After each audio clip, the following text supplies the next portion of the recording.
Germano Campos Entrevista. Começa agora na RDP Internacional.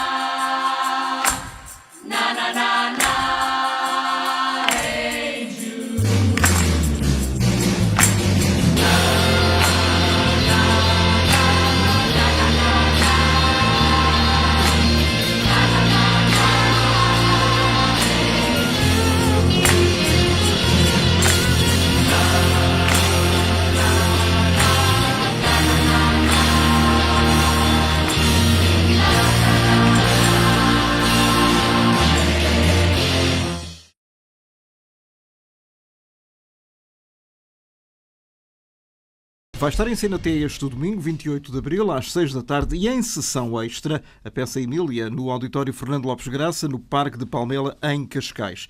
A encenação é de Marco Medeiros e no elenco está, entre outros, a atriz Madalena Almeida, os meus dois convidados especiais hoje na RDP Internacional. Muito bem-vindos. Marco, esta é uma criação coletiva. Exatamente. É um texto original. Sim. De que é que trata esta Emília? De nada. Se calhar, de nada e de tudo, não? Exatamente. Trata de tanta coisa que acabamos por falar de nada. O que é muito difícil. É muito difícil quando desvalorizamos o nada.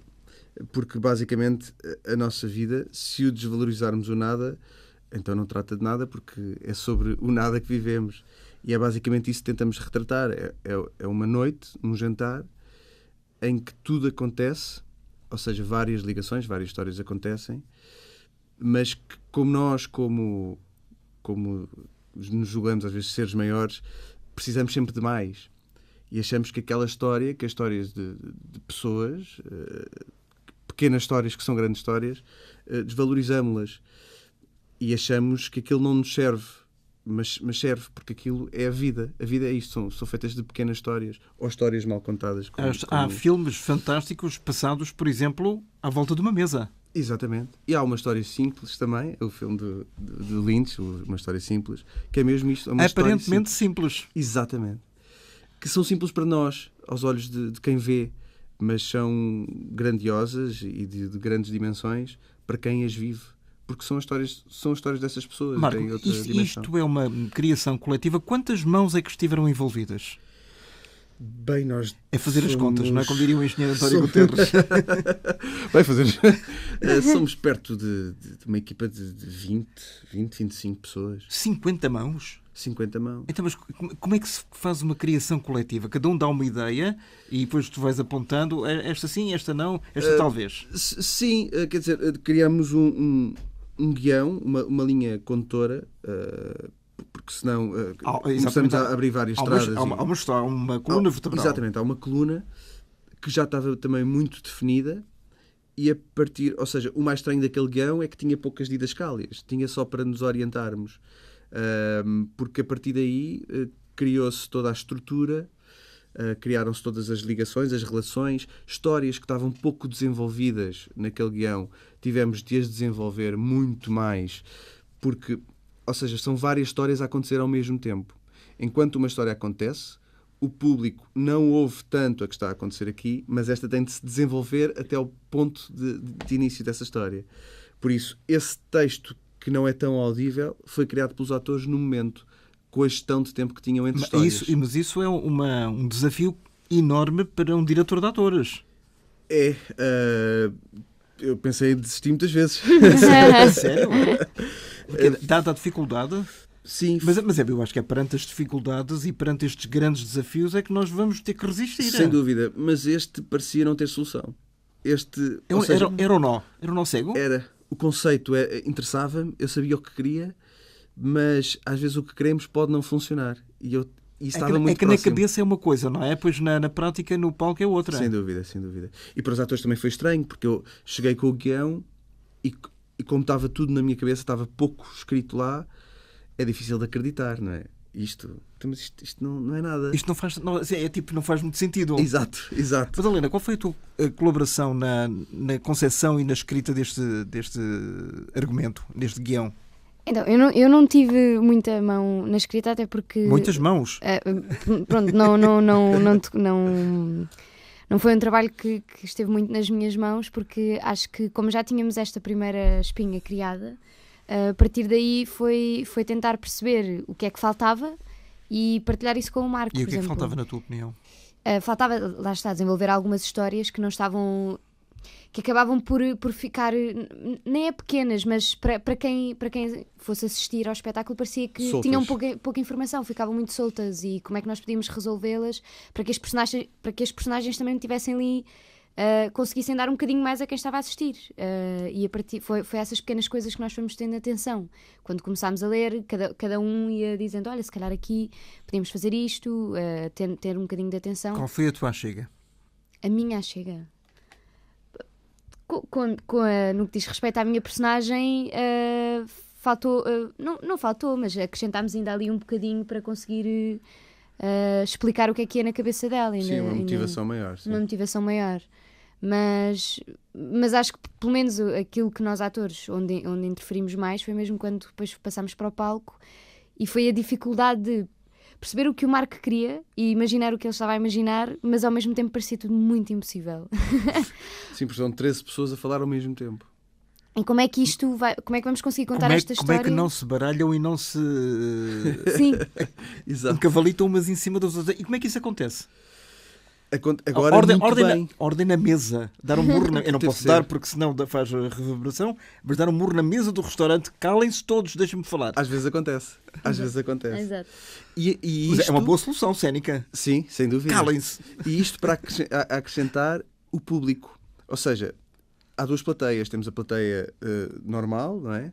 E depois há 13 clientes do restaurante que é público. Escolhidos na altura?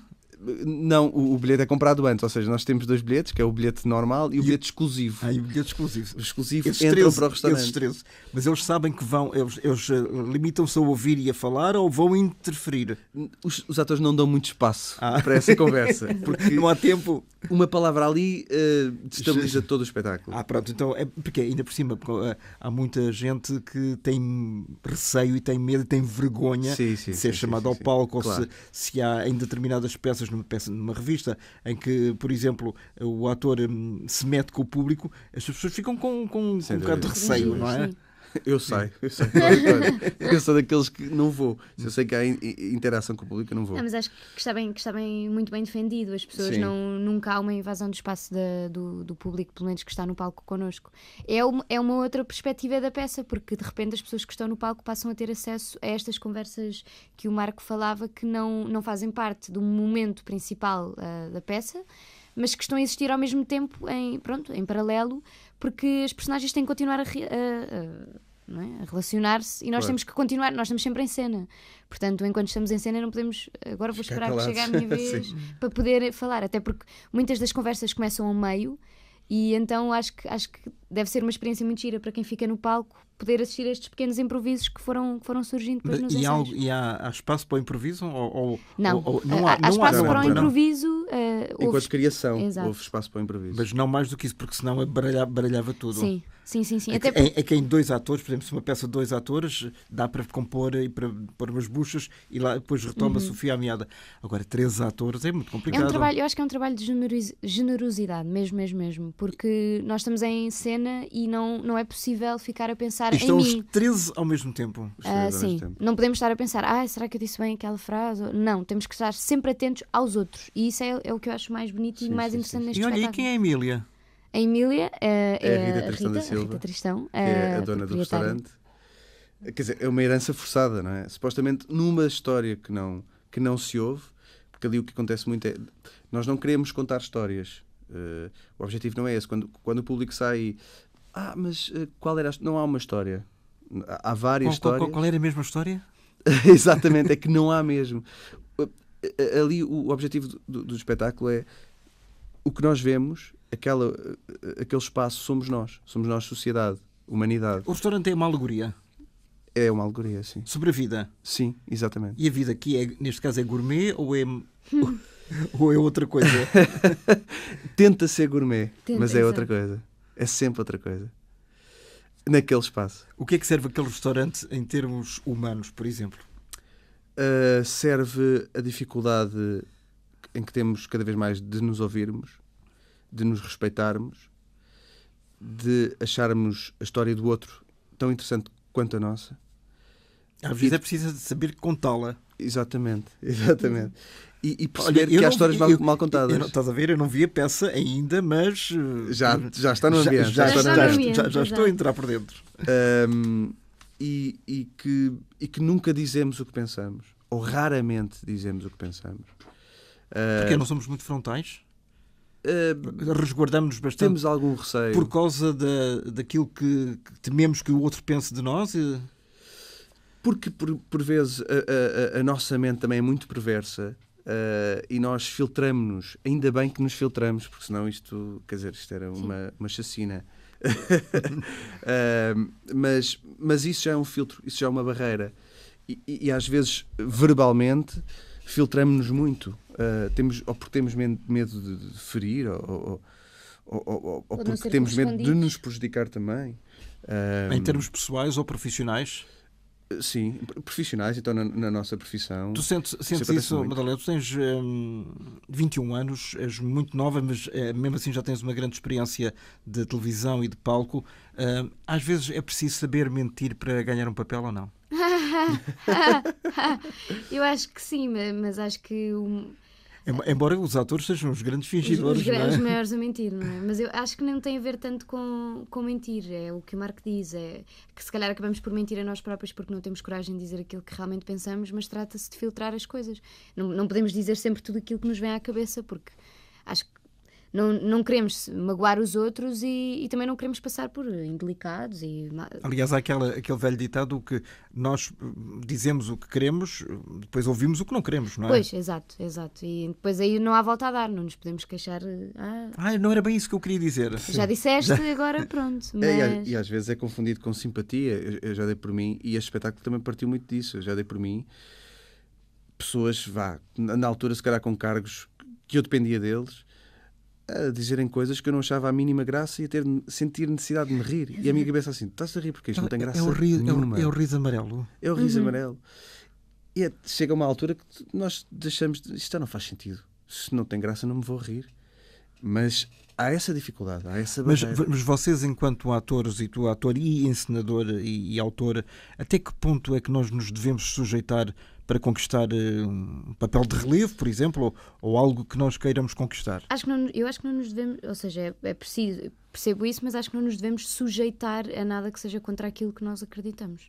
Não faz sentido nós temos que nos rir ou concordar com uma coisa que não concordamos, porque nós também não estamos a ser indelicados com ninguém, claro. A dizer, eu não concordo, ou pronto, não tem graça. Eu estava-me a recordar, por exemplo, no caso nos Estados Unidos, do Harvey Weinstein, produtor que caiu em desgraça depois de ter sido denunciada uma certa prática de sedução que ele tinha pelas atrizes. Elas aí sim, há 20 anos, sujeitavam-se para conquistar uma coisa. Em Portugal isso também se passa ou não?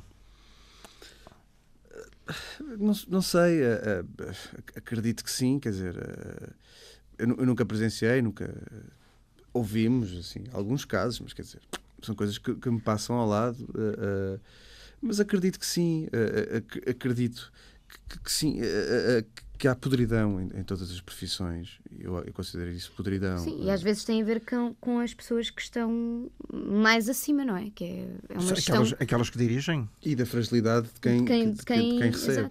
Exato. E da necessidade de quem recebe. E quanto mais novas, pior, será?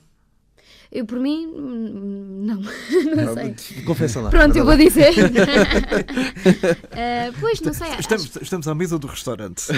Acho que a idade pode ser confundida com a ingenuidade e nesse sentido, sim. Nesse sentido. E tu começaste com que idade? Na televisão, com 18. A estudar teatro, com 15. E como é que foi essa primeira experiência, esse primeiro embate com um mundo que passaste praticamente da escola para algo que tu queres seguir e que estás a seguir, obviamente? Foi bom, foi muito rápido. Nunca pensei que fosse acontecer tão rápido. E foi giro porque, como continuei sempre a estudar ao mesmo tempo, parecia que era mais uma forma de aplicar aquilo que me estavam a ensinar. Mas foi bom, foi rápido, foi estranho. Andaste em Cascais? Andei em Cascais e depois fui para o conservatório. E assim que entrei no primeiro ano do conservatório, comecei... Mal saí de Cascais, comecei a trabalhar em teatro e assim que entrei no conservatório fiz a minha primeira novela. Que foi? Santa Bárbara, na TVI. E que tal é que foi essa experiência? Foi giro. Tu às vezes costumas ver ou rever alguns episódios? Não, porque não tenho muito tempo. Por exemplo, agora é impossível. Nós estamos... Tá bem, mas há umas boxes, há umas gravações. E só para ser autocrítico. Não, gosto de ver quando está a passar para tentar corrigir algumas coisas. Claro que já não vais a tempo. Pois, sim. Quer dizer, eu acho que ainda há algumas coisas que andam aí a passar, mas depois acho que é muito raro voltar atrás, porque acho que é uma coisa que encerramos. Pronto, já fiz, já aconteceu. Até porque muitas vezes olhamos para trás e exato, não há nada a fazer e é de género, eu fiz aquilo, que vergonha.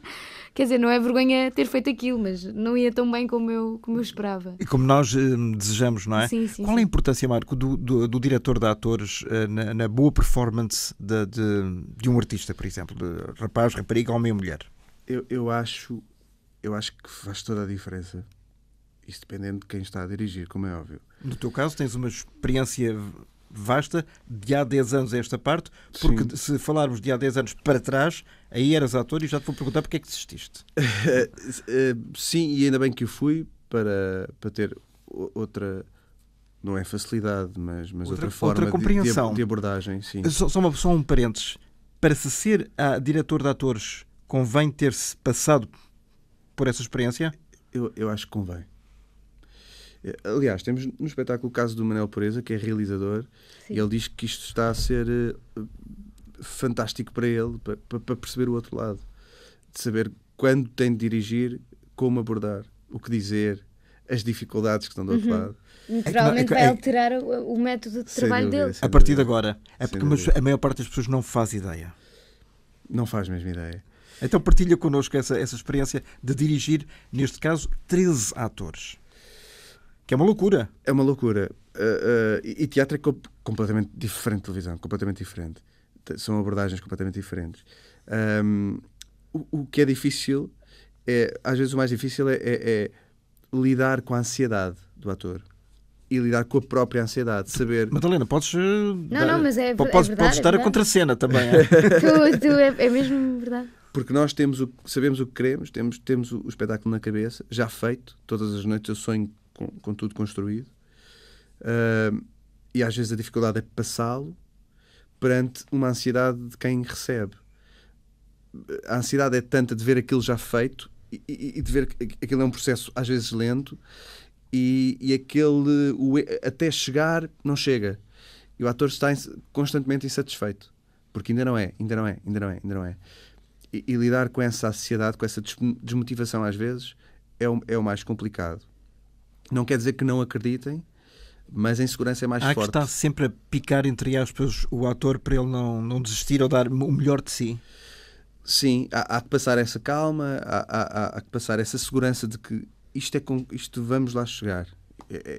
Vamos passando, temos dias, temos tempo para lá chegar. Isso vai com as leituras, vai com partir pedra? Como é que isso se faz? Como é que é o processo? Este espetáculo então foi partir pedra.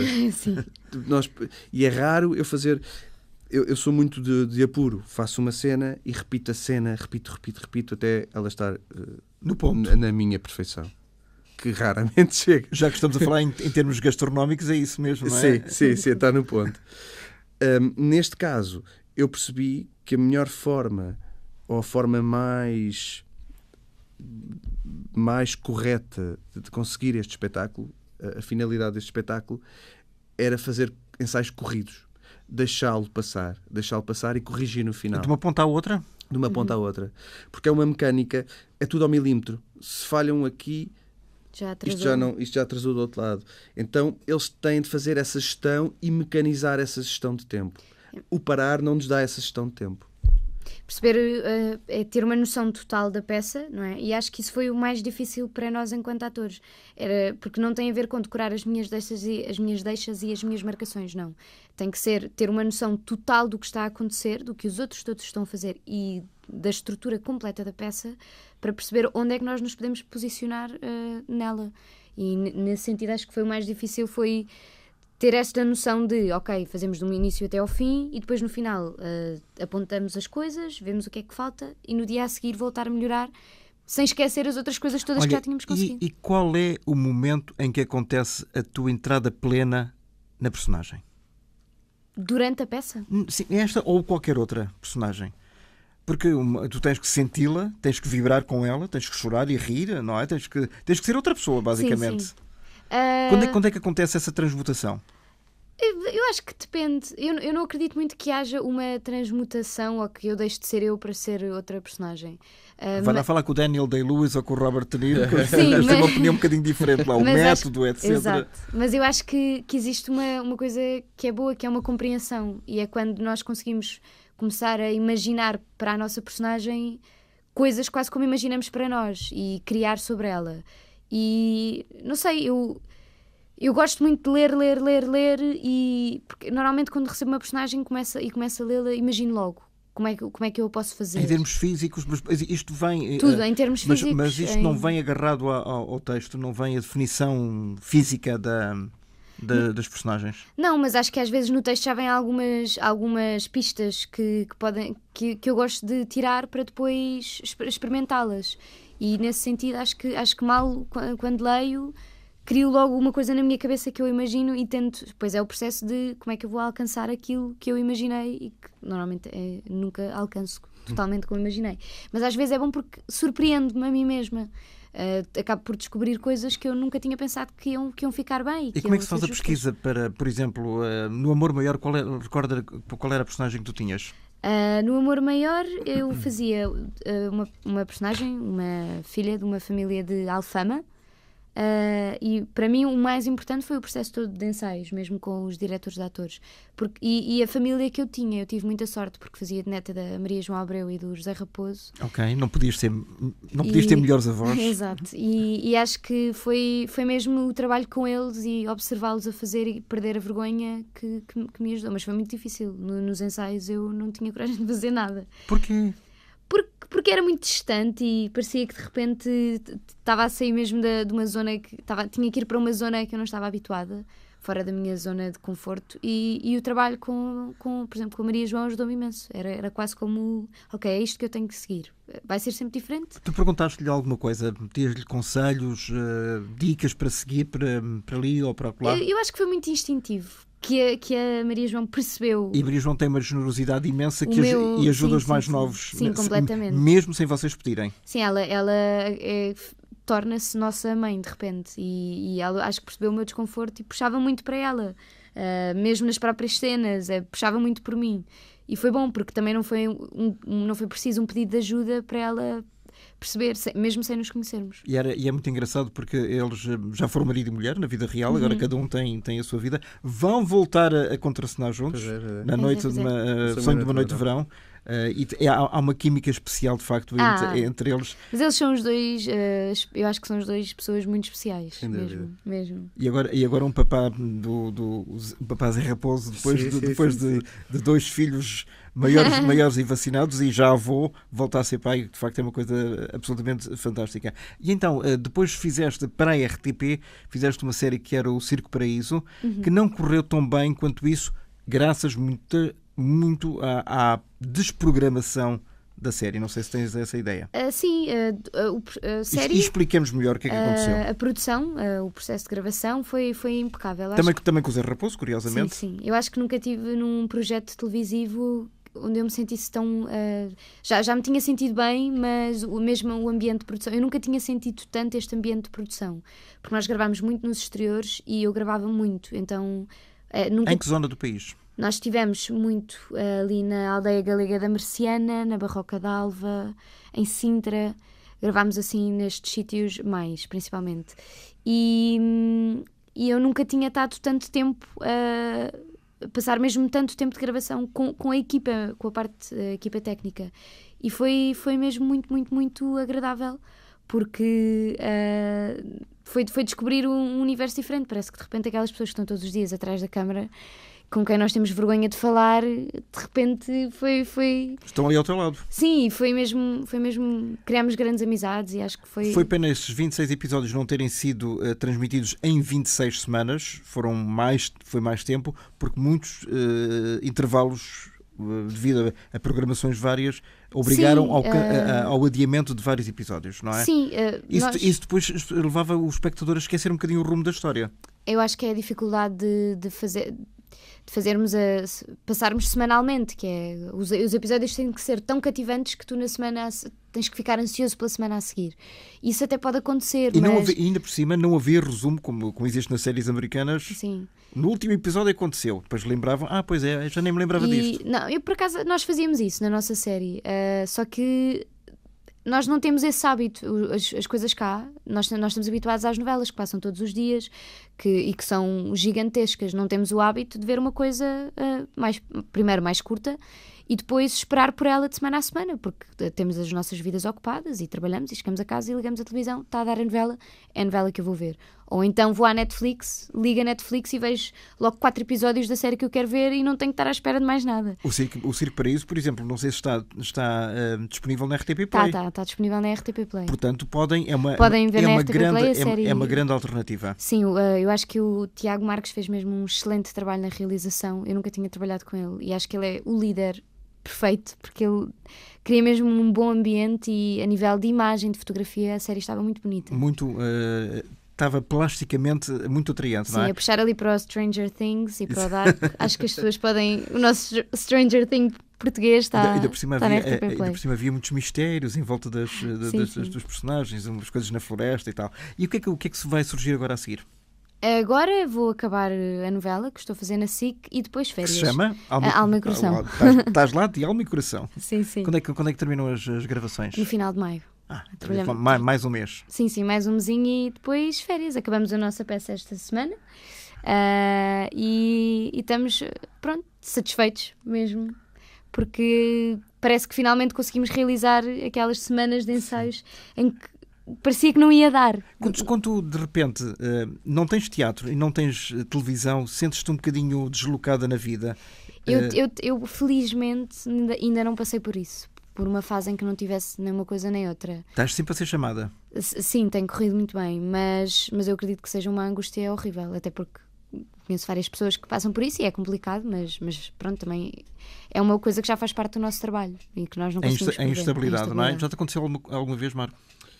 Sim, eu quando acabei o EPTC, a Escola Profissional de Teatro de Cascais, do Carlos Avilés? Exatamente, tive um ano no Teatro Experimental de Cascais, onde nos conhecemos.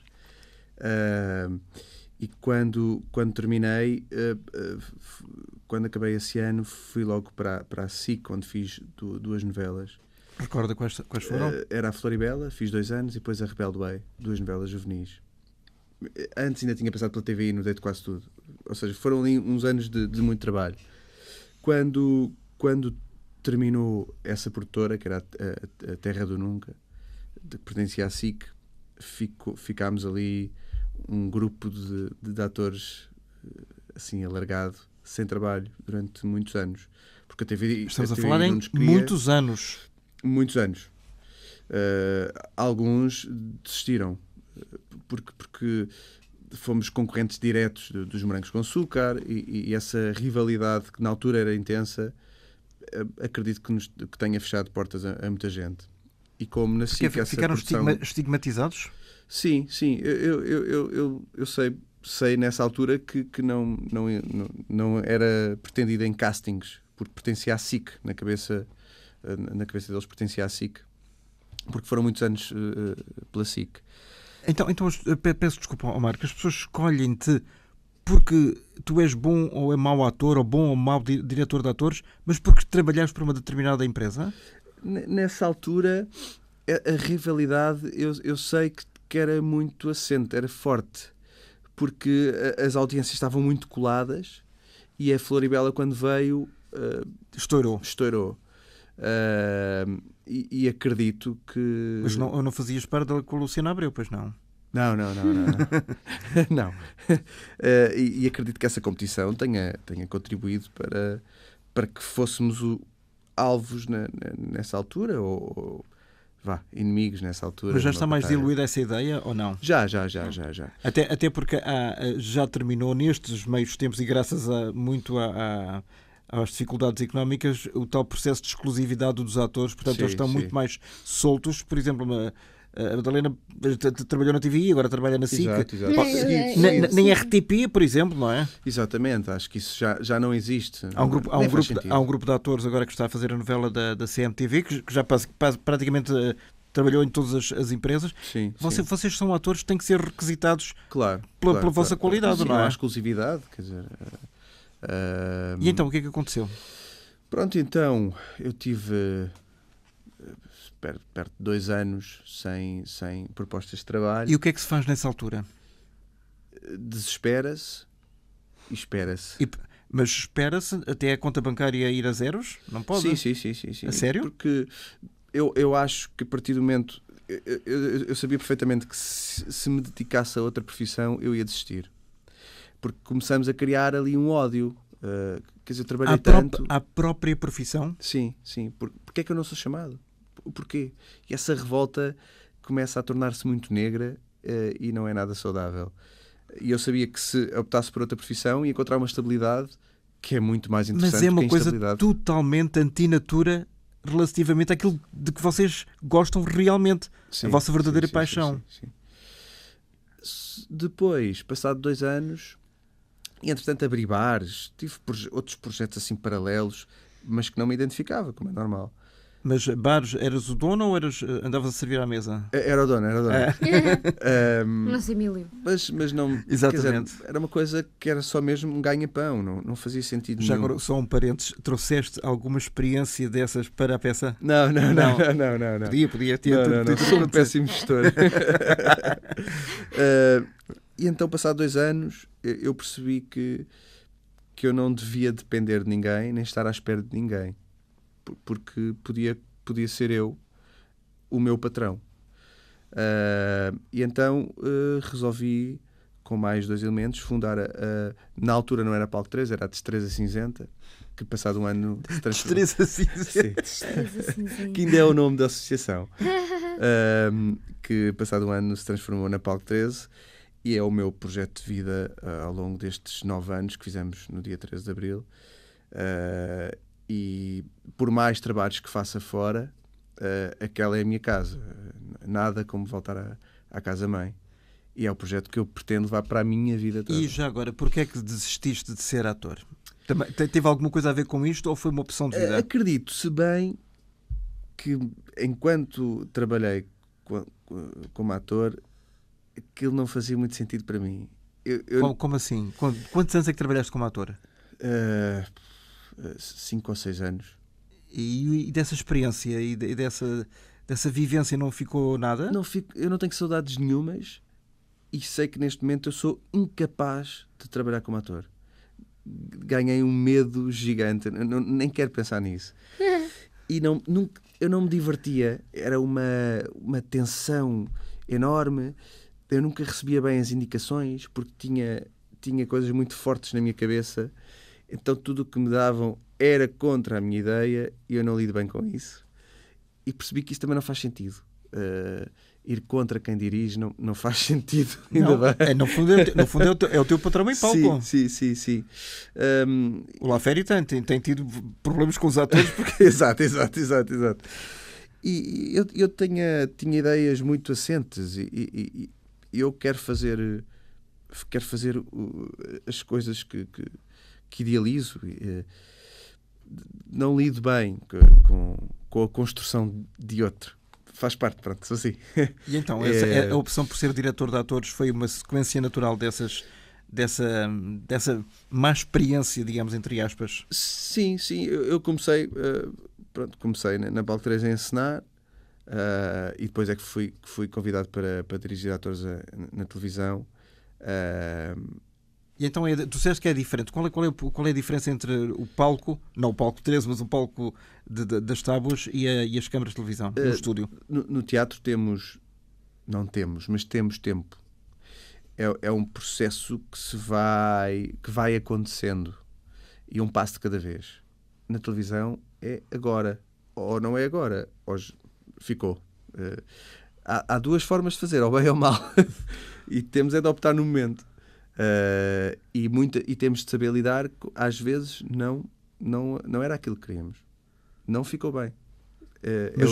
Mas não há tempo. Não há tempo.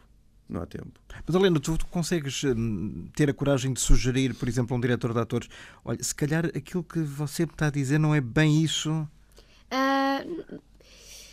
Não nesse sentido, mas nós imaginamos coisas. Era como, dar dicas sobre a vossa dizer. Personagem. E sim, porque ao fim de 8 meses a fazer as coisas, já nós também imaginamos algumas coisas para a nossa personagem, mas é indispensável ter alguém que esteja de fora, porque mesmo passado 8 meses a fazer a mesma coisa, nós acabamos por nos limitar a nossa visão, e para mim faz muita falta. E a ser coerente, não é? Sim, mas para mim faz muita falta ter alguém que me traga novos inputs, e acho que não desista de certas coisas, e acho que nesse sentido é indispensável ter um diretor de atores sempre.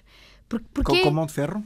Sim, e que tenha gosto e que acredite, no sentido de, pronto, esta é a nossa partitura, este é o teu texto, é a tua personagem, agora, mesmo que seja isto, apenas isso que está escrito, vamos ver o que é que podemos fazer para além disso, o que é que, se calhar nós olhamos para a coisa de uma maneira, mas eu acho que uma segunda visão é sempre melhor, ter sempre uma segunda opinião. É como ir aos médicos. Tipo médico, exatamente. E já agora, como é que é o último dia? O último dia... Sim, quando vocês se despedem, quando vocês terminam a novela ou terminam uma peça e saem, despem-se literalmente da personagem. Eu acho que o último dia numa novela, sobretudo, que foram 8 intensos meses a vestir aquela figura. Mas na novela acho que ao fim de 8 meses já está toda a gente tipo férias. Portanto as pessoas podem ficar tristes, mas querem o seu merecido descanso. Não, mas ficam tristes ou não? Sim, mas eu acho que também há a ideia do reencontro, há qualquer coisa em nós que diz que... Com o reencontro com a normalidade? Novamente que nos vamos voltar a cruzar noutras produções.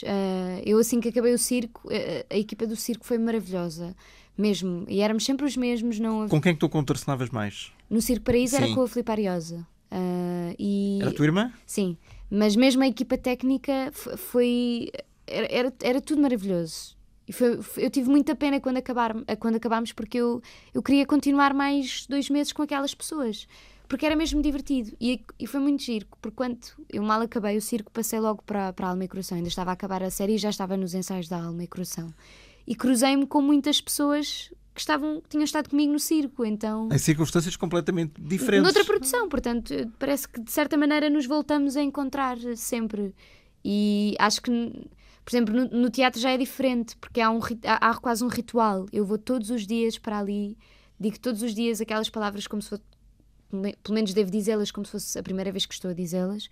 E acho que há mesmo esta coisa do ritual, de todos os dias há um pequeno ritual que cada um faz, e pelo menos a mim custa-me muito. Não no dia, mas nos dias a seguir. Por exemplo, acabamos a um domingo, na quarta-feira da semana a seguir é muito vazio. Estranho. É muito estranho, é.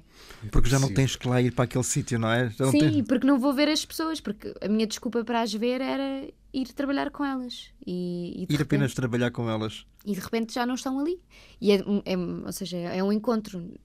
Como nós não trabalhamos, pelo menos, quer dizer, vocês sim, mas eu não pertenço a nenhuma companhia fixa, portanto não sei que não vou... Pronto, agora a próxima peça é com as mesmas pessoas e vamos nos cruzar. Então fico com pena. Marca, e sobretudo para os jovens atores, alguma terapêutica especial no sentido de preservar ou salvaguardar qualquer tipo de emoção mais negativa que possam ter quando termina uma produção? Eu acho que a melhor forma, acho que a temos de guardar para saber o que é. Ainda bem que passei por aquilo, porque me obrigou a lutar de forma diferente pelas coisas, e sinto que essa experiência, embora por mais negativa que seja, fazia falta a alguns atores, porque ela faz parte da nossa profissão também em Portugal. Para os amadurecer? Sim, e para valorizarem. Para dar valor, pois. Exatamente, para dar valor. Porque alguns vão um bocadinho ao desengano, não sabem bem qual é a importância... Não, e acham que isto é uma coisa descartável. É uma das coisas que mais me incomoda. isto é uma profissão que requer o mesmo empenho, o mesmo estudo. Somos eternos estudantes que um cirurgião. E às vezes acham que é só ir para ali e dizer umas coisas. Exatamente, debitar uns textos É muito mais do que isso. As pessoas merecem muito mais do que isso. E depois ficamos ali só pelo isto serve. E o isto serve não me serve. Os atores têm de procurar e arranjar ferramentas e melhorar a sua técnica, a sua observação, porque senão não me chega. Mas um pouco. É importante ter alguém é muito giro dizer isso, porque é importante ter alguém que nos puxa para isso. Sim. Nós tendencialmente vamos àquilo que nos é mais confortável. Mas que puxa para a realidade, não é? Sim, e que puxa por nós, que nos desafia, que não nos apresenta sempre a mesma coisa, que não nos dá sempre a mesma coisa. Eu sei que pareço mais nova, então tendencialmente levo sempre com as personagens mais novas, mais queridas, e aí eu posso procurar variar. Isso é bom, irmão. É bom no início, depois já é chato, eu quero fazer outras coisas. Eu tenho 21 anos! Não, e quero que apostem em mim noutras coisas. E eu lembro-me que durante os nossos ensaios o Marco nunca desiste. Eu sei que para nós é difícil e chega a um ponto que é quase uma frustração connosco próprios. De bolas, já fizemos isto 500 vezes e eu continuo a falhar sempre no mesmo sítio. E é importante não ter alguém que diga pronto, está bom. Isso é giro, fica assim. Tá giro. Não, E não está. Não está bom, não é isso. E eu não te vou dizer que é isso quando não é. E pode parecer muito violento para quem está na nossa posição, mas eu prefiro 1000 vezes isso, porque isso faz com que eu confie nessa pessoa. É como dizer na cara, e já que estamos num restaurante da vida, dizer na cara exatamente aquilo que nos vai na alma e não dizer, olha, por isto foi parabéns. Exato. E depois dizer... Porque é uma maneira de nos proteger. Porque a verdade é que nós não conseguimos ter noção completa do que estamos a fazer. E ter alguém de fora que nos lembra. Não é uma coisa destrutiva, de estás mal. Claro. Mas que isso não, está mal, mas depois aponta o caminho estás mal, mas eu sei que vais fazer bem. Exatamente. Vamos chegar lá. Olha, e depois do Alma e Coração, o que é que vais estar empenhado em que projetos? Teatro e férias mesmo. Férias acho que é o mais importante. Então lá para setembro, outubro voltamos a falar, é isso? Sim. Agora quero mesmo... Foi muito tempo seguido a fazer novelas. Quero continuar e séries, mas também gostava de experienciar estar só a fazer teatro e voltar a estudar mais coisas. Porque parece que chega uma altura que... Estudar que teatro? Sim, e fazer outros cursos, perceber outras coisas para não ficar sempre fazer as mesmas coisas. No mesmo patamar. E o Palco 13, o que é que quais são as novidades? A Palco 13, agora estamos a Palco 13 porque é a companhia. Está a preencher a candidatura para o apoio da DG Artes, que nos tira muito tempo. E para além disso vamos ser recebidos na Politécnica, nos Artistas Unidos, este mês de maio, com os Purificados, que é a encenação do Gonçalo Carvalho. Depois entramos ali num regime também de férias, no mês de julho e agosto, para iniciarmos a programação já do próximo ano, em Cascais. E outros sítios. Sim, e podes adiantar os primeiros temas ou não? As primeiras peças? Ainda não, porque ainda há algumas incertezas. É só a última hora, não é? Lá para junho já temos as confirmações todas. Muito bem. E é sempre no mesmo sítio? Sim, no auditório Fernando Lopes Graça. Do Parque Palmela. Exatamente. Estamos lá já há 8 anos, com o apoio da Câmara Municipal de Cascais e da Fundação Dom Luís. E pronto, temos agora também algumas parcerias. Costumamos estar no Teatro Meridional, agora nos Artistas Unidos também, casas que nos recebem. E pronto, e esperamos estar aí pelo país todo. Naturalmente. E esta Emília pode andar pelo país ou é difícil? É difícil, porque é um cenário é um restaurante de algumas dimensões. É difícil, são 13 atores. Muita gente. Mas há a hipótese de virmos aqui para Lisboa. Até parece que 30